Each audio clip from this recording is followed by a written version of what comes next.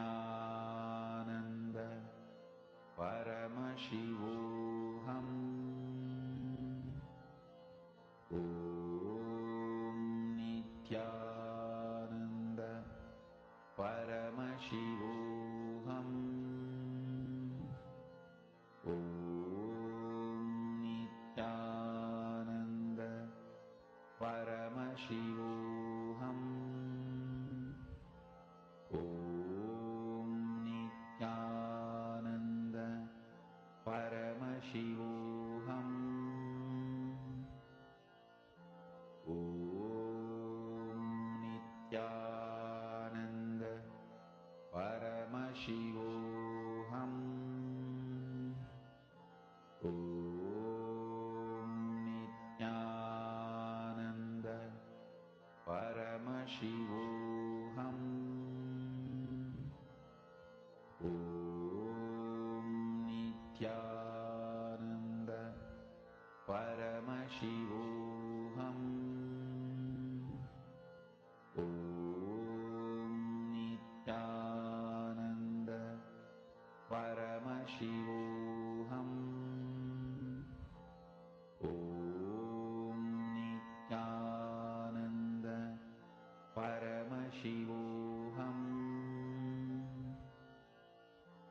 Om Nithyananda Paramashivoham. Om Nithyananda Paramashivoham. Om Nithyananda Paramashivoham. Om Nithyananda Paramashivoham. Om Nithyananda Paramashivoham. Om Nithyananda Paramashivoham. Om Nithyananda Paramashivoham. Mahamahāvāgya, spiritual lullaby for samadhi, and Suprabhatam, wake up call, wake up song for Paramashiva. This Mahamahāvāgya is spiritual lullaby for you to fall into samadhi. Suprabhatam, wake up song for Paramashiva to wake up in you. Just remember this one powerful cognition. This Mahamahāvāgya puts me in samadhi. This is spiritual lullaby for samadhi, and Suprabhatam, wake up song for Paramashiva in me, for Paramashiva to manifest. With this one spiritual powerful cognition, chant this Mahamahāvāgya.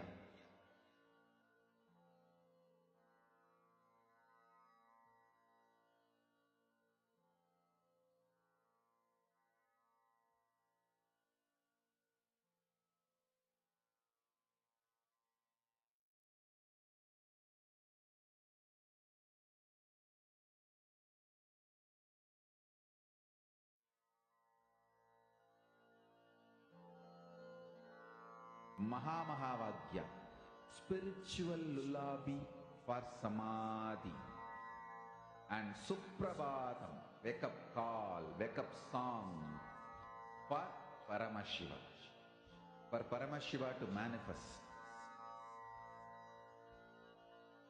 With this one spiritual powerful cognition, chant